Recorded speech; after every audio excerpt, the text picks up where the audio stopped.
So, continuing with the Boxman. So yeah, there is a he gives up his livelihood to be able to follow this. So this is an interesting kind of thing. Again, with the themes of this book of giving up, like not usurping, but resigning oneself. I guess resigning oneself entire uh, livelihood to be able to just like live out this absurd thing. And it kind of just reminds me, like, it's something that's so crazy, but like something that could very well happen in some cases, where you see people kind of give up in perfectly fine careers, even like they and going into something like maybe getting involved with like maybe cultish kind of personalities, or starting them themselves. Who knows? But like, there's a lot of there's good grounds to think that this might actually be something that, in a vacuum, with very already kind of oddball people like the Boxman, or might actually be fully possible in some way. But yeah, it's so yeah he then begins to imagine this whole world within his box.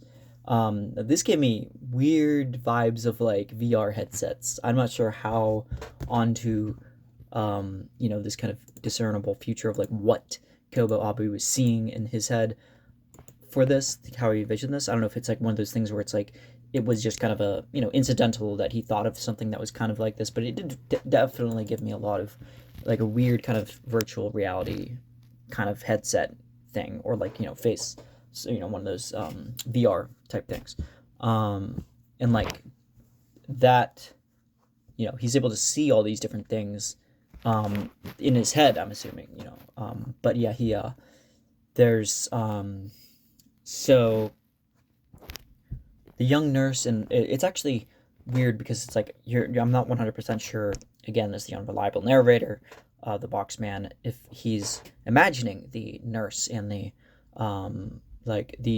he's describing the like the nurse and the doctor as if they are a part of reality, but for him they could very well be kind of splintering off. Or maybe it's like a kind of weird thing in like Vanilla Sky, the movie or whatever, where like at a certain point, like he did meet these people in real life, but like the things are just imagined kind of futures that he kind of wrote for himself, I guess, that aren't really authenticated, aren't true veritable reality. So maybe that could be a possibility, but I like how it's left to interpretation. It's like he goes kind of crazy thinking about these, his nurse, and this nurse that he sees on a riding a bicycle, and he like describes her as being like a being able to kind of see the lower half in an interesting way, because the box obfuscates his vision, but he's able to see kind of the lower half, and he's like says like, oh, what a great figure, like, but I can only see her from legs down, and he's kind of forced to see. And there's like other parts too where it's like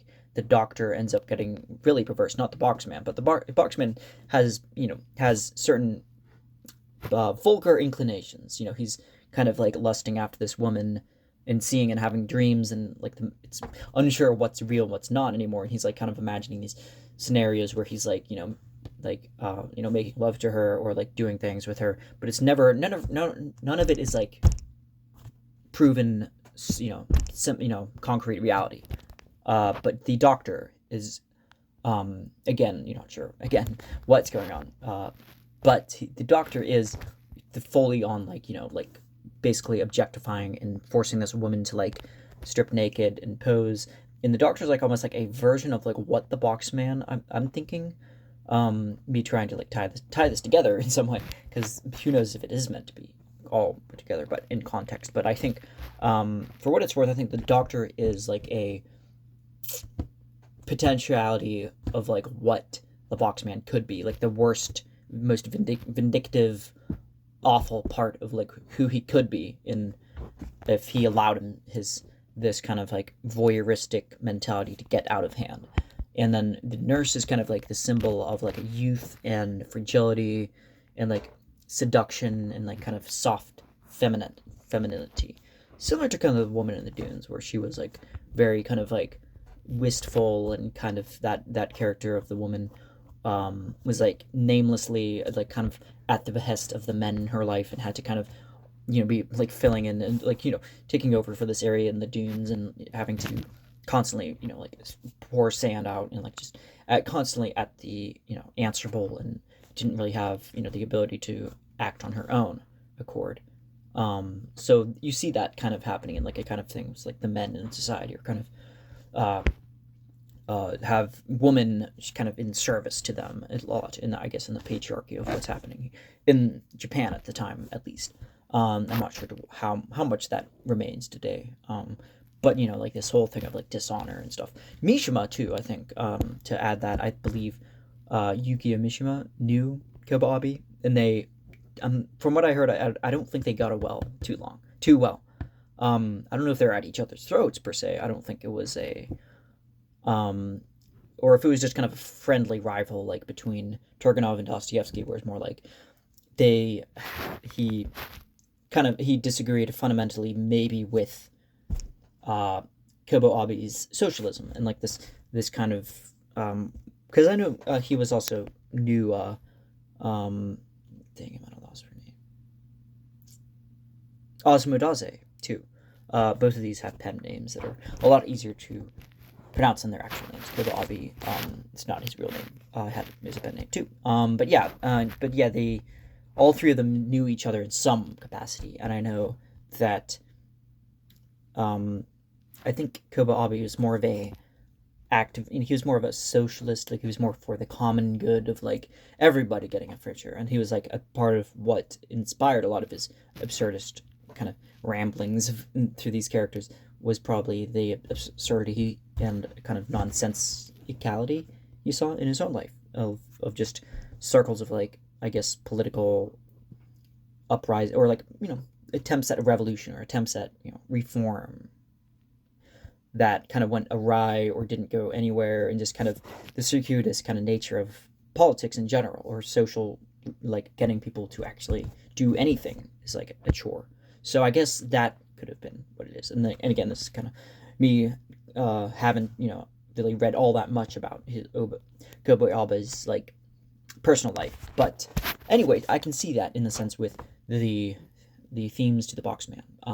So yeah, the Boxman goes on, and it gets progressively more like cerebral, and like there's moments when for a whole section when his father shows up in almost, I believe, in dream form, and he talks about how his father starts calling him Chopin, and then it's weird because he calls him Chopin, but he's like, it's not like but not like the composer. He makes that clear, but more like the man who invented, I can't remember, it was like some mineral type of thing. I'm not sure what he said. It was something like he invented something about a filtration system. It's like a different Chopin. It was like the Polish name, I guess it's Polish slash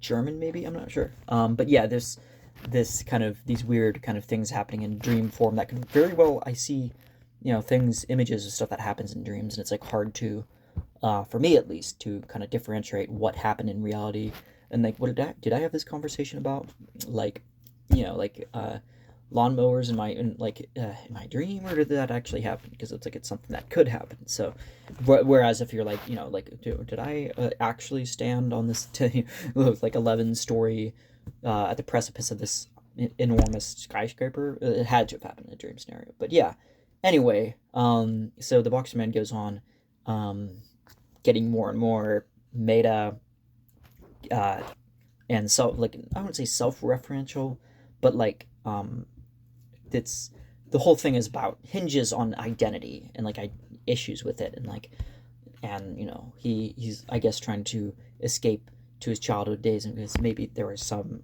at least a grasp on what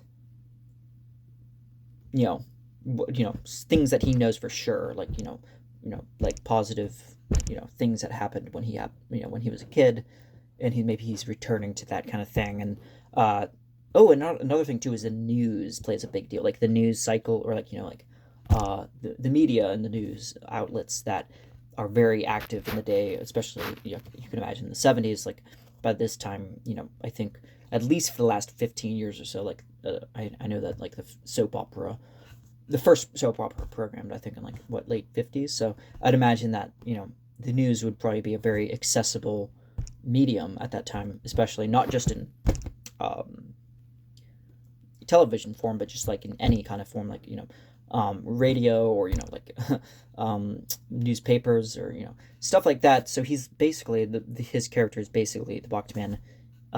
Is like that's what he actually uses. It he actually keeps around with him, and I think he kind of makes like a wall of these newspapers inside his box, so he's able to kind of keep the news because he's so used to kind of having the ambiance of news stations kind of just trolling on in the background, just as a kind of thing, which I've noticed a lot of people kind of are used to. Like they're used to, I need the radio, especially older generation, not to knock them down, but they kind of get so accustomed to hearing a constant stream of like light stimulation. It's not which for me is probably overstimulation, like a lot of things.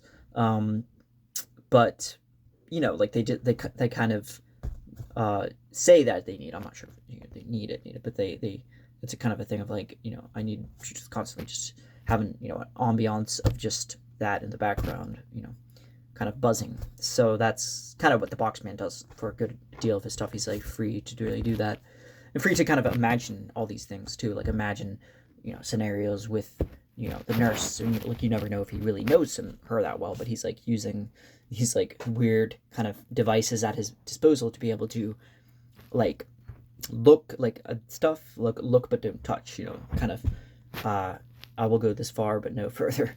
Not sure if that fits in there, but yeah, there's yeah, but it's definitely very odd, very peculiar, interesting, unique story. Definitely recommend.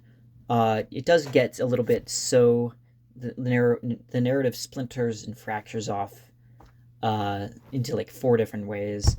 Some of it takes on like literally like the kind of a DIY manual, a little bit like Richard Brautigan's Trout Fishing in America, where it like randomly goes into these kind of interesting avenues of like the way the medium changes, or in the way Joyce uses like plays and the trial in the trial section, especially of Ulysses. But with this, there's like it takes on that, and then it takes on kind of almost a script like thing, and then it's like he starts writing about writing, so that's where the metafiction comes in, where he's like the Boxman is like at the typewriter trying to write about his experience, so it's like referencing itself.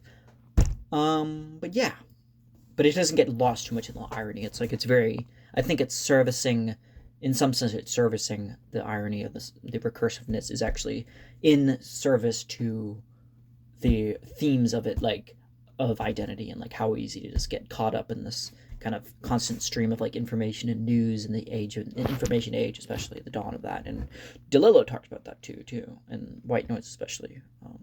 But anyway, that is my, I guess in some ways my rambling kind of fit the style of this novel. But yeah, that is Boxman by Kobo. Definitely recommend.